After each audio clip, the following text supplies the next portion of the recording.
मसीह में आप सबकी सलामती हो। अजीज़, आज हम पढ़ेंगे मुकद्दस मत्ती की अंजील, उसका 12वां बाब, उसकी पहली आयत से। उस वक्त यीशु सब्त के दिन खेतों में होकर गया और उसके शागिर्दों को भूख लगी और वह बालियां तोड़ तोड़ कर खाने लगी।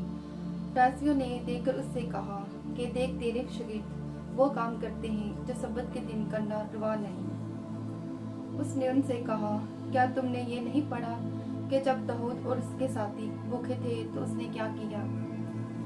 वो क्यों कर खुदा के घर में गए और नजर की रोटियां खाई, जिनको खाना ना उसको रवा था ना उसके साथियों को, मगर सिर्फ कहानी को। यह तो तुमने तौरात में नहीं पढ़ा कि कहानी सब्त के दिन हैकल में सब्त की बेहरमती करते हैं और बेकसूर रहते हैं। मैं तुमसे कहता हूँ, ये वो है जो हैकल से भी बड़ा है। लेकिन अगर तुम इसके मैंने जानते कि मैं कुर्बानी नहीं बल्कि रहम पसंद करता हूँ, तो बेकसूरों को कसूरवार ना ठहराता, क्योंकि इब्ने आदम सब्त का मालिक है। और वो वहाँ से चलकर उनके बाद खानों में गया, और देखो, वहाँ एक आदमी था जिसका हाथ सूखा हुआ था। उन्होंने इस पर इल्जाम लगाने के इरादे से ये पूछा कि क्या सब्त के दिन शिफा देना रवा है?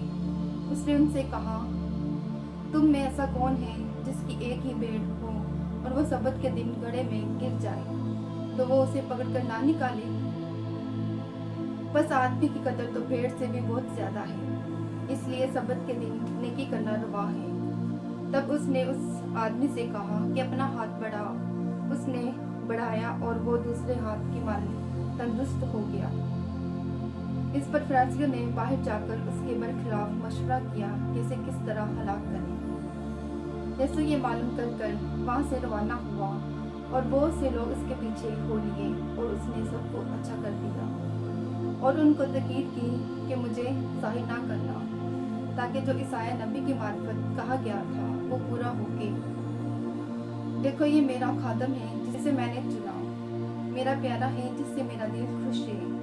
मैं अपनी रूह इस पर डालूंगा और ये गैर कौमों को इंसाफ की खबर देगा।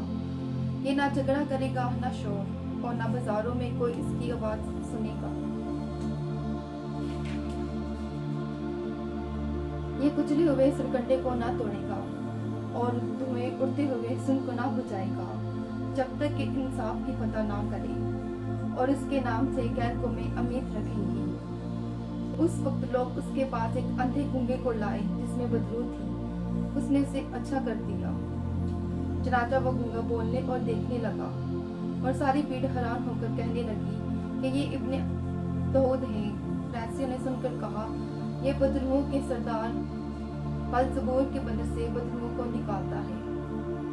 उसने उनके ख्यालात को जानकर उनसे कहा, जिस बादशाह में फूट पड़ती है वो वीरान हो जाती है, और जिस शहर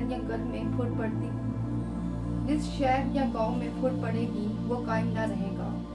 और अगर शैतान ही शैतान को निकाले तो वो आप अपने मुखालिफ होगा, फिर उसकी बादशाही खुद कायम रहेगी। और अगर मैं बालजबूल की मदद से बदरूहों को निकालता हूँ, तो तुम्हारा बेटा किसकी मदद से निकालता है? बस वही तुम्हारे मनसिब होंगे। लेकिन अगर मैं खुदा की रूह की मदद से बदरूहों को निकालता हूँ, तो खुदा की बादशाही तुम्हारे पास आ पहुँचेगी। यह क्यों कर कोई आदमी किसी जोरावर के घर में घुसकर उसका सुहाग लूट सकता है, जब तक कि पहले उस जोरावर को ना बांध ले, फिर वो उसका गढ़ लूट लेगा। जो मेरे साथ नहीं वो मेरे खिलाफ है, और जो मेरे साथ जमा नहीं करते वो बिखेरते हैं। इसलिए मैं तुमसे कहता हूँ कि आदमी का हर गुनाह और कुफर तो माफ किया जाएगा, मगर जो कुफर रूह के हक में होगा वो माफ ना किया जाएगा। और जो कोई इब्ने आदम के बरखिलाफ कोई बात कहेगा वो तो उसे माफ की जाएगी, मगर जो कोई रूह मुकद्दस के बरखिलाफ कोई बात कहेगा वो उसे माफ ना की जाएगी, ना उस आलम में ना आने वाले में। अच्छा, यह दरख्त को भी बुरा कहो और उसके फल को भी बुरा, क्योंकि दरख्त फल ही से पहचाना जाता है। ऐसा आपके बच्चों, तुम बुरे होकर क्यों कर अच्छी बातें कर सकते हो? क्योंकि जो दिल में बुरा है वही मुंह पे आता है। अच्छा आदमी अच्छे खजाने से अच्छी चीजें निकालता है, और बुरा आदमी बुरे खजाने से बुरी चीजें निकालता है। और मैं तुमसे कहता हूँ कि जो निकम्मी बात लोग कहेंगे, अदालत के दिन उसका हिसाब देगा, क्योंकि अपनी बातों के सबब से रास्तबार ठहराए जाएंगे और अपनी बातों के सबब से कसूरवार ठहराए जाएंगे। इस पर बास फकीह और फैसलों ने जवाब में उससे कहा, ऐ उस्ताद, हम तुझसे एक निशान देखना चाहते हैं।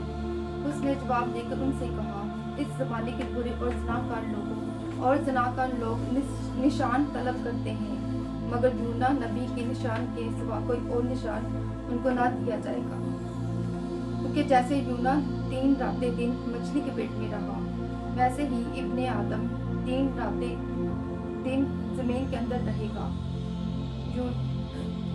नैनवा के लोग अदालत के दिन उस जमाने के लोगों के साथ खड़े होकर उनको मजरूम ठहराएंगे, क्योंकि उन्होंने यूना की मिनाती पर तौबा कर दी, और देखो ये वो है जो यूना से भी बड़ा है।